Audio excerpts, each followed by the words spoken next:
Today I'm going to solve some numerical based on torsion. It is my 13th lecture of engineering mechanics. Here in this chapter, I am going to discuss or to calculate the diameter of the shaft where the power transmission is given. The will use the area moment of inertia, means the polar moment of inertia of the shaft. And in that chapter of kinetics of rigid body we have discussed about the polar moment of inertia, and that I have told you that it is used to find out the angular deflection and bending of the shaft. So here we will utilize all these formula and methods, and that we have derived in the last lecture also. So please follow the lecture.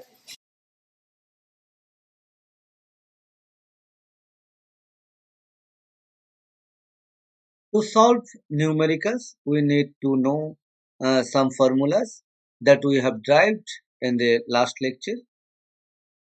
In case of a circular shaft, when it is subjected to a torque T, then there produces a stress and the strain. So there is a relation between the stress and strain, the torque, the angular deflection. There is a that relation has been derived in the last class. So just recapitulate that equations here. I'm giving the formulas. So this is the relation between the torque, the maximum shear stress which is developed on the circumference of the shaft. As we know that the shear stress is a linear function of this distance. So maximum shear stress means here circumferential shear stress.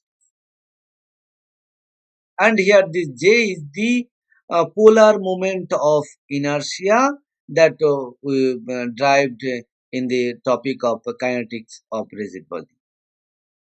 And this theta is the total deflection of the entire shaft. L is the total length. So these are the equations. And now for circular and hollow, in case of this solid shaft, this is the formula of this moment of inertia, polar moment of inertia J, and whereas in case of hollow shaft, is the middle portion is hollow, then this is the formula. For D4 is the outer diameter, and the small d is the smaller diameter, inner diameter of the hollow shaft. Now we are starting problem 1. So what is there? A shaft. It may be a shaft of motor, generator, whatever is it. The dimension of the shaft, it is at the torque that is given 1000 Newton meter, acting on a solid cylinder shaft with diameter 50 millimeter. 50 millimeter is the diameter of the shaft, and length, total length means capital L is 1 meter. So from this given data, note down the given data here. T, capital T is the torque, D is the diameter of the shaft. So we are converting this in SI system, means millimeter to meter, and the total length capital L, and G, you know, the modulus of rigidity of the shaft. It depends on the material. It's a material property. So G equals to 79 gigapascal, means 79 into 10 to the power 9 pascal. Now, what we have to find out? We have to find out the maximum shear stress and the total angular deflection theta. And we know that the shear force formula is TR by J. Here R means the diameter by 2. Just substitute these values here. It is the solid shaft. So J equals to pi 32 degree of substitute, and substituting these values, we are getting this is equals to 40.8 megapascal, means 40.8 into 10 to the power 6 pascal. And we also have to find out what's the total angular deflection. The angular deflection while operation under the action of this torque, the formula theta equals to TL by Jg. substituting these values, definitely in SI system, we are getting this is equals to radian.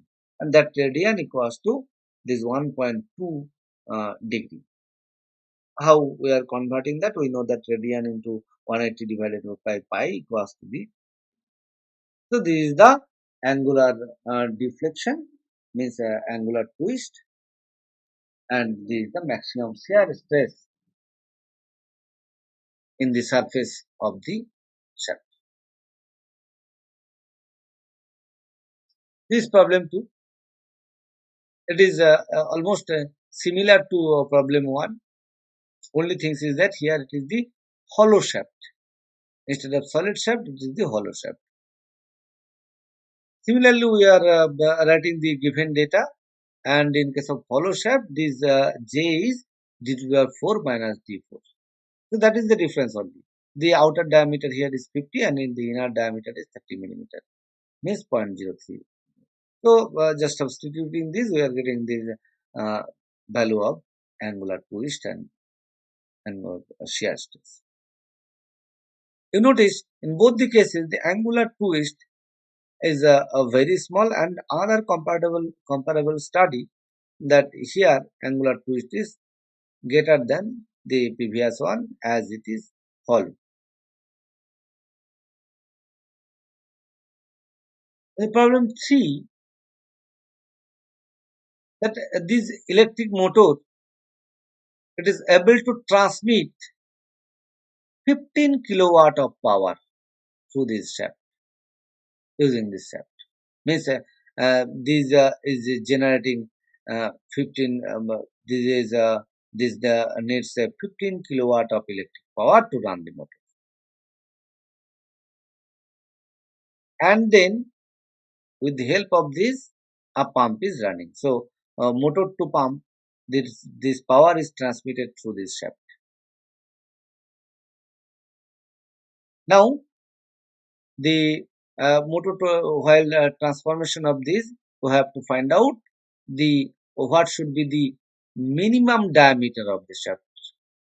Why minimum diameter? Because if the diameter is less than that minimum value, then under the action of the torque here, the shaft will damage, fail.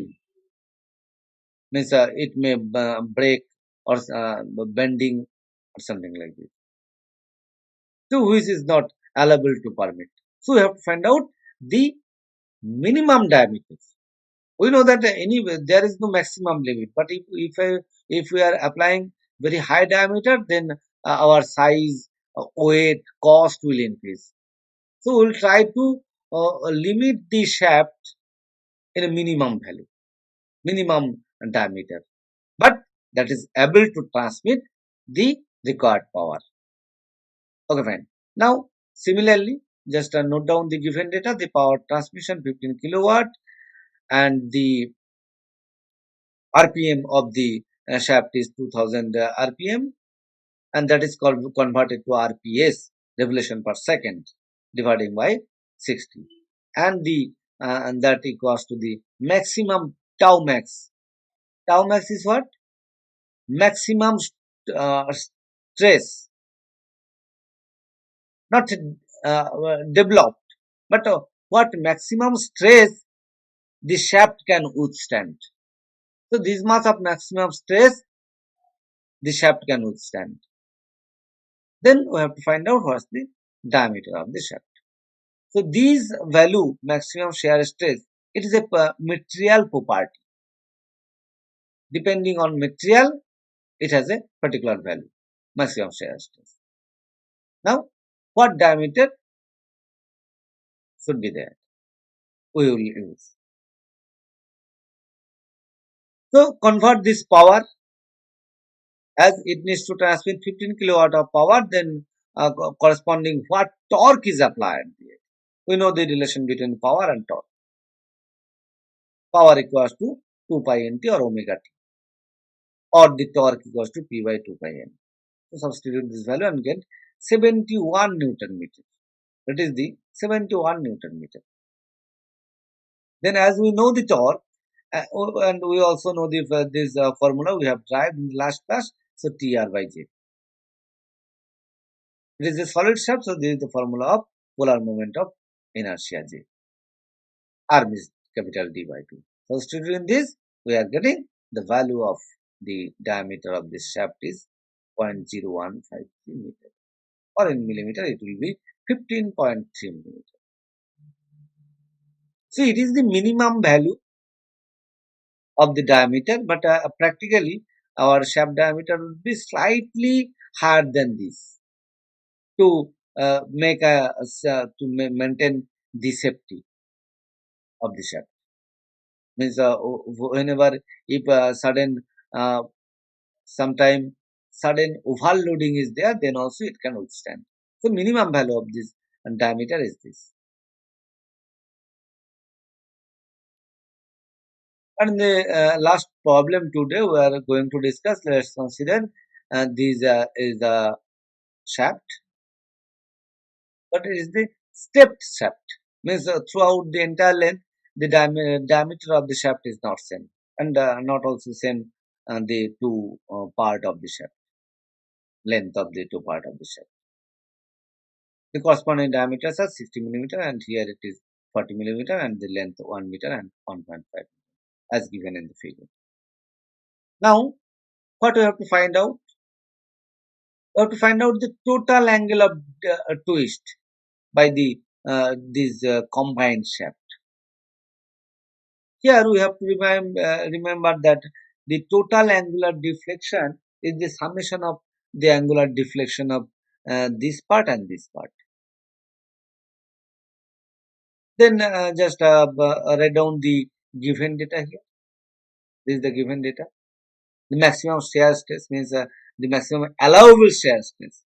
Maximum shear stress that can allow permit by this material is this 18 megapascal. The modulus of rigidity is 80 gigapascal. For the these two part, the diameter in this. Then use this formula tau max. See here, this is the counterclockwise torque, while this is the clockwise torque. For this portion, both the torque is working. For this portion, because effect of this torque is also there here. So finally, the effective torque here is summation of this torque and this torque. And as this torque is equal in direction, means one is clockwise, another is anti-clockwise. So here this is equals to T minus 2T. If we are considering that counterclockwise is our positive direction. If we consider, then T minus 2T means minus T, negative. Means for this part, it is not counterclockwise, rather the resultant torque here is clockwise, as it is minus T. Here we have assumed that counterclockwise torque is, means anti-clockwise torque is the positive. See, for this free end, whatever torque we are applying, there is no effect on this free end. As it is free, so no effect of this torque here. So here it is only T, this torque. But here both the torque is working, so resultant of this. Now, as torque is opposite, so deflection will also opposite. Now, find out using this formula, calculate the maximum shear stress, but the maximum shear stress is given. Then what is unknown? Unknown is this diameter. Diameter is also given. So what is unknown? This torque. Then find out the torque. Then solving this, we are getting the torque equals to this. The torque T applied here is this. Then what torque is working on that section? We know if this one is T, then effective torque here is minus of T. So simply a negative part of that. This. So these are the values of this torque. Here you notice that there is a negative sign.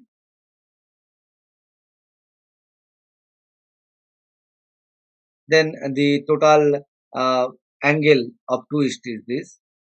The angle of twist formula is TL by JG.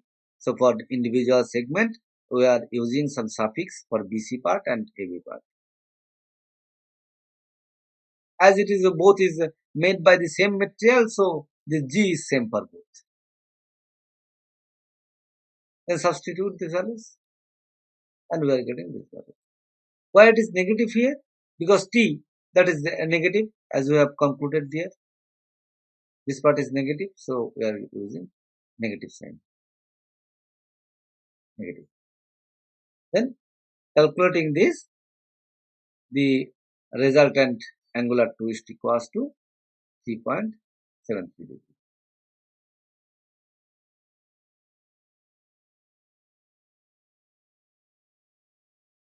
The references that I have used to prepare this video lecture is given here.